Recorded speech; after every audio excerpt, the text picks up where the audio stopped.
Previously, I introduced the concept of motions, forces, and energies of different orders, but maybe energy is not a very useful quantity after all. The first thing I want to say is that I made some mistakes in my previous videos about energy. The first is that I said both that energy of order n is force of order n times distance, and the derivative of energy of order n minus 1. The problem with these definitions is that they are incompatible. If we actually try to find the derivative of energy of order n minus 1 by using the product rule on force of order n minus 1 times motion of order 0, we get force of order n times motion of order 0 plus force of order n minus 1 times motion of order 1. Force of order n times motion of order 0 is energy of order n by definition, but there is another term and it depends on the velocity of the body. I will use the energy of order n equals force of order n times distance definition for the rest of this video. Another mistake I made is in the formula for kinetic energy. In my derivation, I went from this to this. The problem is that for this to be true, motion of order n has to be equal to the motion of order n minus 1 divided by time, but this is not true. Motion of order n is a derivative with respect to time of the motion of order n minus 1, so what I did is not valid. The only exception is the n equals 2 case, where each motion is divided only once. So, if the motion of order 2 is constant, the formula is correct. This is why this gives the formula for kinetic energy in the real world for n equals 2, but is wrong for other values of n. One way to get a correct formula is to take the derivative of both sides with respect to time. Assuming that the mass and the motion of order n are constant, the nth derivative of energy of order n with respect to time equals mass times motion of order n squared.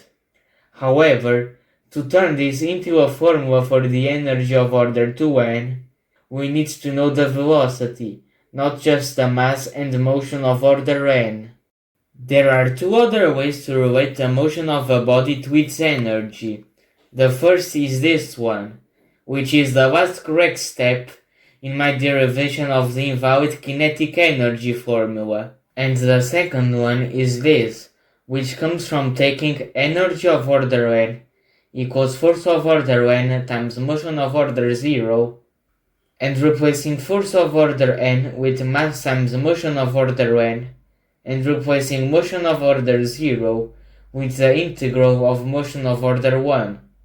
The bounds of the integral represent the initial and final time considered, so the result is the difference of kinetic energy between those times. And for the work of a force, we need the distance traveled and not the difference in position, so we take the absolute value of the motion of order 1 to account for that.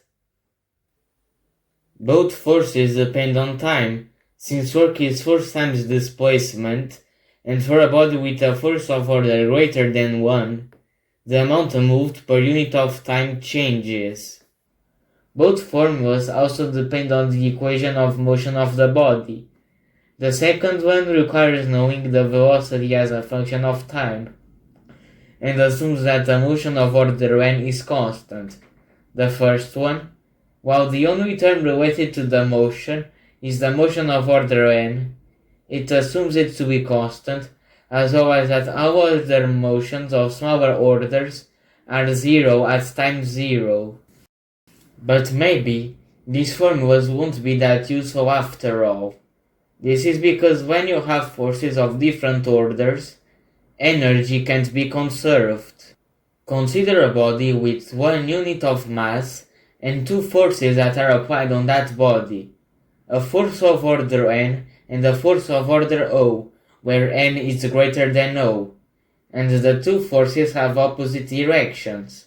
One intuitive way to think about this situation is as the force of order O being some force that pulls the body upwards, and the force of order N being a gravitational force that pulls the body down. Let's consider two forms of energy when the body is at maximum height. The work of the force of order O and the potential energy of the body. The work of the force of order O is the magnitude of the force times the height of the body, which is an energy of order O, and the potential energy of the body is the magnitude of the force of order N times the height of the body, which is an energy of order N. These energies are different because the order of the forces are different. So the energy of order O is lost, but energy of order N is gained. But any object with energy of order N will also gain energy of order O with time, since the body has a motion of order N, which increases all motions of smaller order with time, including the motion of order O. Another thing I found about energy is that there is no formula for a quantity that satisfies the kinetic energy theorem and depends on the derivatives of position of the body at only one point in time. This theorem states that the difference of kinetic energy of the body is equal to the work of the net force applied on it.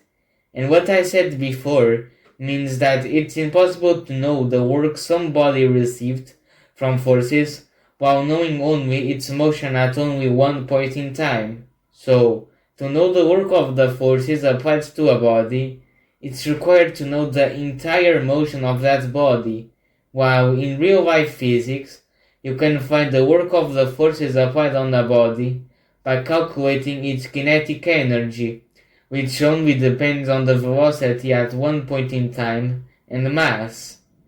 I know this because it's possible to make a body have all of the same motions at some point in time while spending different amounts of work. Let's say we have a body with a constant force of order n applied on it. Its work is force of order n times motion of order 0, which is equal to force of order n squared divided by mass squared times n factorial times time to the n, and has no work of smaller orders. Now, I'm going to show you how to make a body with the same mass have all of the same motions at the same time while giving it less work of order n and work of smaller orders. Instead of applying a force of order n immediately, apply it at time t prime. If you just do this, the motions of smaller orders will be different, but if you apply forces of smaller orders at the start, you can correct the difference and the motions will be the same. The work of order n is force of order n times motion of order 0 at t minus the motion of order 0 at t prime, which is less than the work of force of order n in the first situation, and there is work of order less than n because forces of smaller orders were applied on the body. This means that if you only know the motions at time t, it's impossible to know if you are in the first or second situation. So there is no formula for the work of the forces applied on a body at t, and hence kinetic energy that depends only on the motions of the body at only one point in time. It's required to know the position of the body at all times before t. Both situations I described previously require forces of different orders to be applied to the same body, and energy couldn't be conserved, because by applying a force with a smaller order, it was possible to make a force with higher order do work, or change the motions of the body while spending different work. So, what if only forces of the same order are applied on the object? Can energy be conserved then? The answer is no, except for when the order is 2.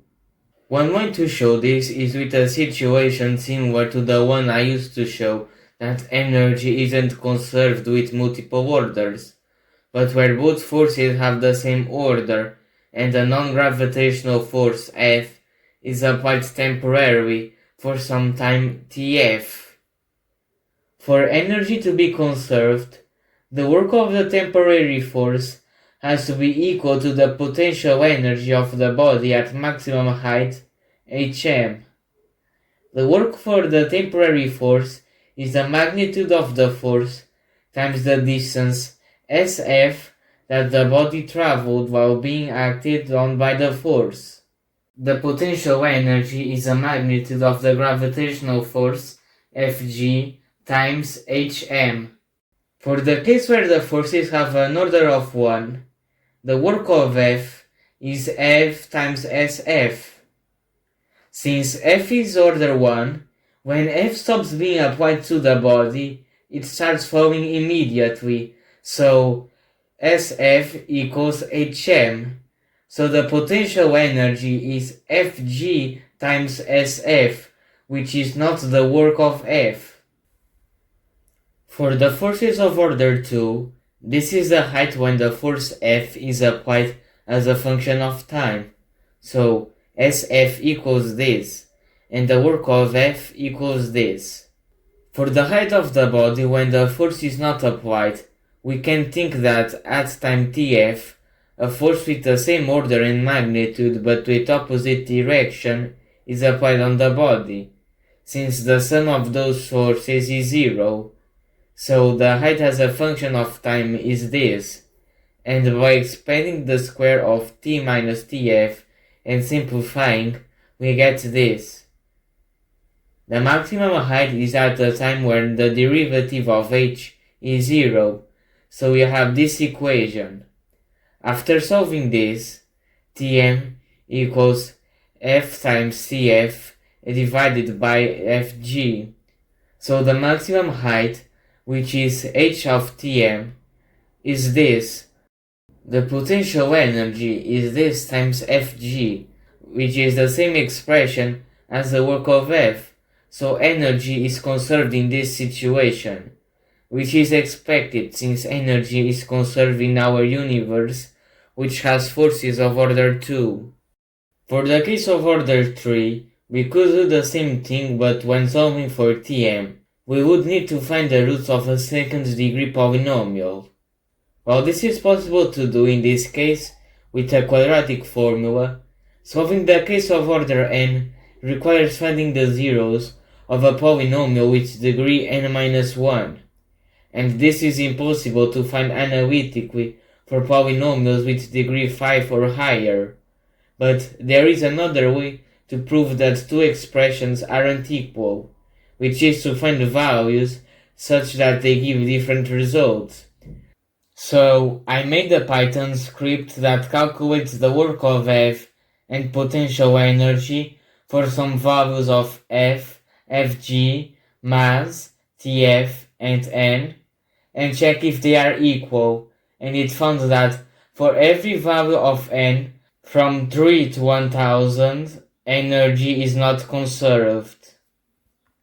The code I made is in a GitHub repo linked in the description if you want to see the code. I think this means that maybe energy is not a useful quantity to consider after all. The fact that energy is not conserved and that it's impossible to relate it to the motion means that it isn't useful to solve problems. However, the fact that energy isn't conserved can explain some things like how one survived being in the moon for 14 years without having anything to eat. This is all I have for this video. Goodbye.